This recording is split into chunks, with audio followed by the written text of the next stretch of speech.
sehebat apapun prestasi akademikmu, kalau sampai tidak memuliakan orang tua, hampa di hadapan Allah Subhanahu wa taala. Man ahaqqun nas bi husni suhbati, siapa orang yang paling layak mendapatkan baktiku ya Rasulullah? Ummuka. Summa man, siapa lagi? Ummuka. Summa man, siapa lagi? Ummuka. Summa man, abuka. Itu yang menyusun itu Nabi SAW, bukan saya. Itu makanya ibumu, ibumu, ibumu, bapakmu. Kenapa Nabi 3 kali? Kenapa Nabi menyebut laki-laki 1 kali, perempuan 3 kali? Karena ibumu mengandung, ibumu melahirkan, ibumu menyusukan. Siapa yang mau dapat 3 kali? Coba yang 3 ini. Orang yang durhaka pada orang tua, di dunia dia tetap dapat, di akhirat dapat sekali lagi. Itu janji Rasulullah SAW. Lama hidup banyak dirasa, jauh berjalan banyak dilihat, lama jadi ustadz banyak yang curhat. Maka tidak 1 2 itu saya lihat dalam kehidupan.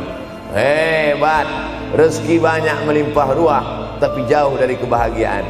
Apa sebab? Janji Rasulullah SAW. Orang yang durhaka pada orang tua di dunia sudah dapat, di akhirat dapat lagi, dapat. Di mana letak keadilan Allah? Kenapa di dunia sudah dapat, di akhirat dapat lagi? Yang di dunia itu baru DP-nya, di akhirat baru kau rasakan cash. Oleh sebab itu jangan pernah melawan pada orang tua, jangan pernah melawan. Apapun kata dia, jurus menghadapi orang tua ini tidak banyak, 3 saja. Kalau dia marah-marah, kalau dia cerewet, kalau dia ngamuk-ngamuk, pertama diam. Pulang kampung marah dia. Saya bolak-balik kirim uang belanja, kenapa kamu IP-nya 2,0? Diam. Yang kedua, diam. Yang ketiga, diam. Kalau belum bisa membahagiakan, jangan susahkan dia. Kalau belum bisa menunjukkan prestasi, jangan susahkan hatinya. Jangan sampai belum ketemu dengan wajah kita pun dia sudah susah hati. Baru nama kita muncul di HP-nya, kumat darah tingginya.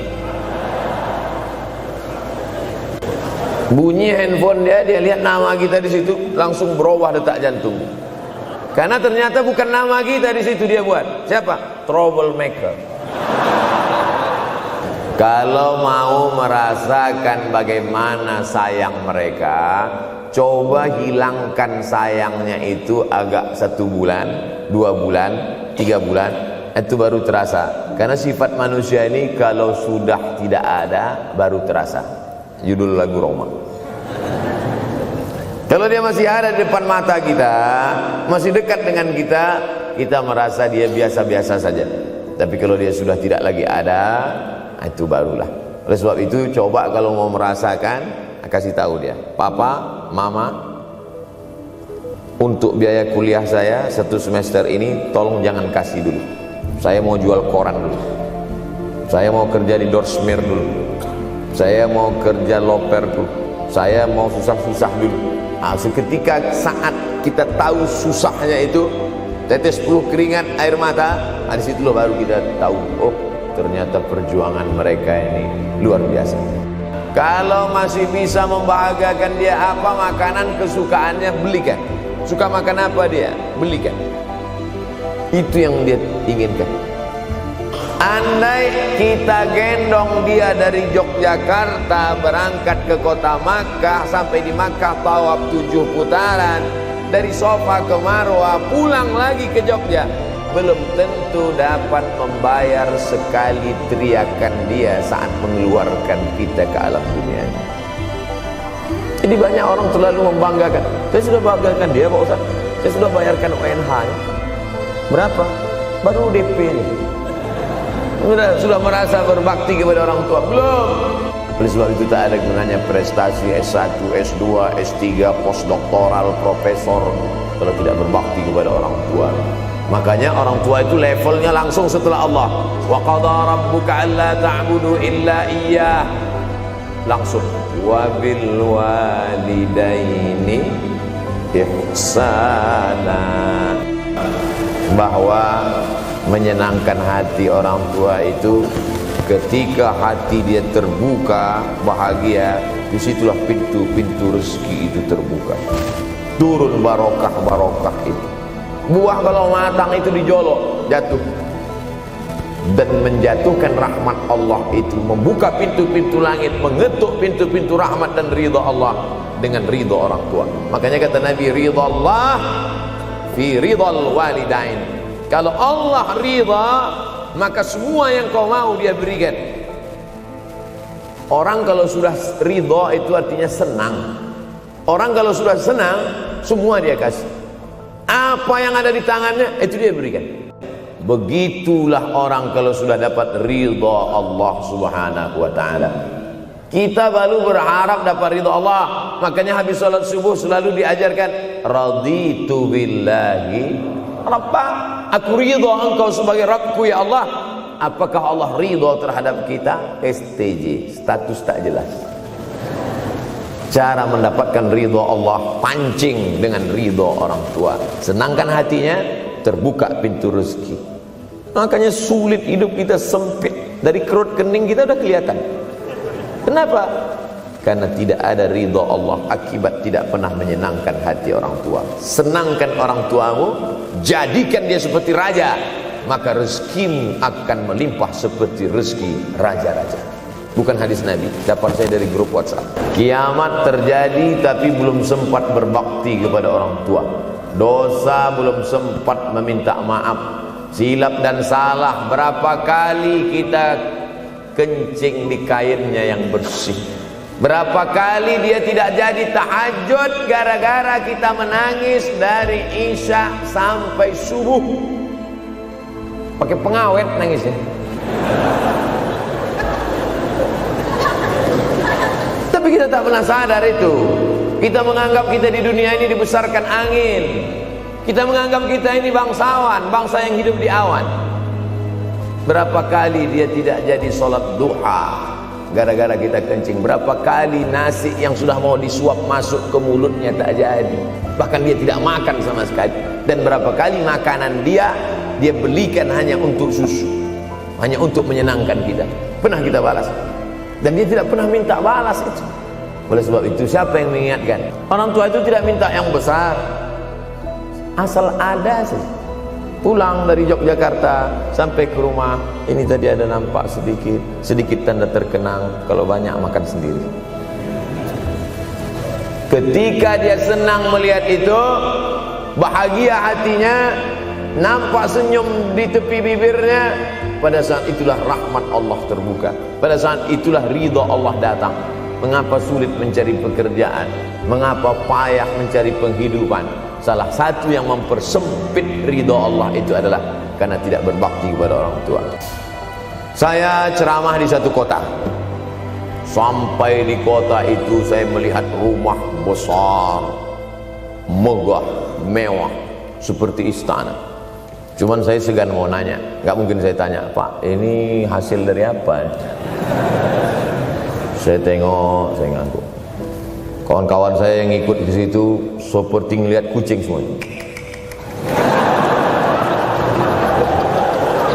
Mantap. Setelah dulu makan, habis makan minum, habis itu Sohibul Bait yang punya rumah pun cerita. Ustadz Abdul Somad, iya Pak. Dulu ini hanya bambu-bambu yang dikasih daun, yang dikasih terpal. Tempat apa Pak? Tempat ibu saya buat pengajian. Setiap tahun dibuat begitu. Pasang tiang-tiang kayu, pasang terpal, daun-daun, pengajian ramai. Sampai akhirnya saya berkata, Bu, pengajian kita hentikan saja, stop. Saya tidak sanggup lagi pasang tenda, pasang terpal ini. Tapi akhirnya apa kata ibu saya? Nanti setelah saya tidak ada, pengajian ini terus kamu buat. Allah bukakan pintu rezeki Ustaz Somad. Inilah yang terjadi sekarang. Saya belikan orang tua saya itu rantai, saya belikan gelang, saya belikan cincin. Bulan depan saya datang, sudah nggak ada lagi. Mana gelangnya Mak? Nggak ada. Mana rantainya Mak? Nggak ada. Mana cincinnya? Nggak ada. Kemana? Itu kan emas mahal. Sudah saya jual. Untuk apa? Untuk bersedekah ke fakir miskin. Rupanya gelangnya, rantainya itu habis dia berikan sedekah fakir miskin. Tobatkah si bapak untuk berbakti? Tidak. Bulan depan dia belikan lagi, sampai akhirnya diberikan Allah balasan melimpah ruah. Ternyata ini rahasia dari keberhasilan hidup, karena menyenangkan hati orang tua. Kalaulah rezeki itu hanya diberikan kepada orang yang bersungguh-sungguh, pergi pagi pulang petang, peras keringat banting tulang, maka tentu yang kaya itu adalah sapi yang membajak dari pagi sampai sore. Kalaulah kekayaan keberhasilan itu diberikan yang paling pandai memanjat, maka tentu yang kaya itu monyet. Tapi Allah berikan kepada siapa yang dia ridhai, dan penyebab ridha Allah itu adalah karena orang tua yang senang hatinya. Orang yang durhaka pada orang tuanya, insya Allah anaknya juga akan durhaka kepada dia. Oleh sebab itu maka jangan pernah durhaka. Kalau sempat durhaka lalu kemudian meninggal dunia dia, Pak Ustadz, sudah meninggal pun tetap masih bisa berbakti. Pertama dengan doa, kedua dengan sodakoh. Kalau kebetulan rezeki banyak sodakoh. Kalau tidak ada rezeki melimpah, doa. Bangun malam, Rabbi firli wali walidayya warhamhuma kama Rabbi firli, ya Tuhanku ampunkan aku, wali walidayya, ibu dan ayahku, warhamhuma, sayangi mereka berdua, kama, sebagaimana Rabbayani shaghira, sebagaimana mereka mendidik aku. Jadi hidup ini harus ada target yang mau dicapai. Banyak orang targetnya nggak benar. Saya ingin menjadi orang yang punya kepribadian, Pak Ustadz, rumah pribadi, mobil pribadi.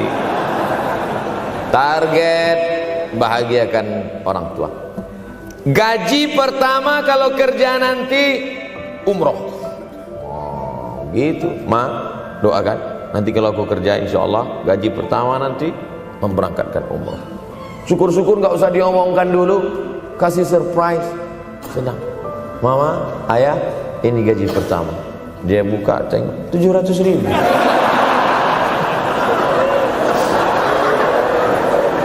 Menangis dia menerima gaji pertama itu, bukan karena harunya sikit.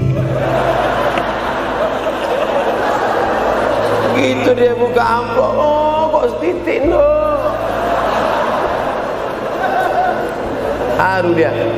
Kenapa setiap mendapat hadiah dari anak, orang tua selalu meneteskan air mata? Karena kita tidak pernah besar dalam pandangan matanya. Kita sehebat apapun, kita tidak pernah besar di matanya. Di pandangan ibu ayah kita, kita adalah anak kecil yang tapak kakinya 2 jari, panjangnya sejengkal. Maka jangan pernah ceramahi orang tua. Jangan mentang-mentang sudah mahasiswa pulang, ayah sini, mama sini, duduk. Assalamualaikum. Bisa. Karena kita tidak pernah besar di mata orang tua. Kita tetap kecil. Walaupun kamu sudah menikah, sudah punya istri, sudah punya anak, kau tetaplah anak-anak dalam pandangan dia. Oleh sebab itu jangan sok besar, jangan sok hebat.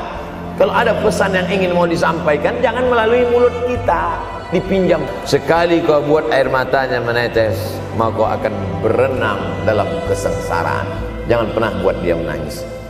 Kalau dia nangis haru, Pak Ustaz, haru dia melihat pemberian kita. Di saat itu menetes air matanya, berdoa, dia memanjatkan doa, mengetuk pintu-pintu langit, terbuka. Kadang-kadang kita merasa doa kita yang dikabulkan Allah, kadang-kadang kita merasa sok hebat. Setelah dia meninggal dunia, barulah kita sadar rupanya selama ini kita hanya menumpang doa. Numpang, bukan doa kita yang dikabulkan Allah ternyata, tapi doa dia. Tapi dia tidak pernah cerita itu, dia nggak pernah ngomong. Apa pernah dia panggil kita, sini sebentar, aku sudah capek doain itu. Pernah dia bilang itu. Dia cukup mengadu tengah malam, ya Allah, anakku ini jadikan dia berhasil kuliahnya, ya Allah. Sudah hampir 14 semester nggak selesai-selesai. Dia mengadu kepada Allah Subhanahu wa taala. Ma, aku susah ini sekarang. Susah kenapa? Skripsiku ditolak terus. Pembimbing kemarin itu mempersulit terus. Berdoa dia tengah malam, ya Allah, lapangkan hati pembimbing itu supaya anakku cepat, ya Allah. Kalau enggak, matikan dia, ya Allah. Kabul, 2 hari setelah itu meninggal. Tapi kita tidak bisa request. Oleh sebab itu maka banyak-banyak dekatkan kepada orang tua, senangkan.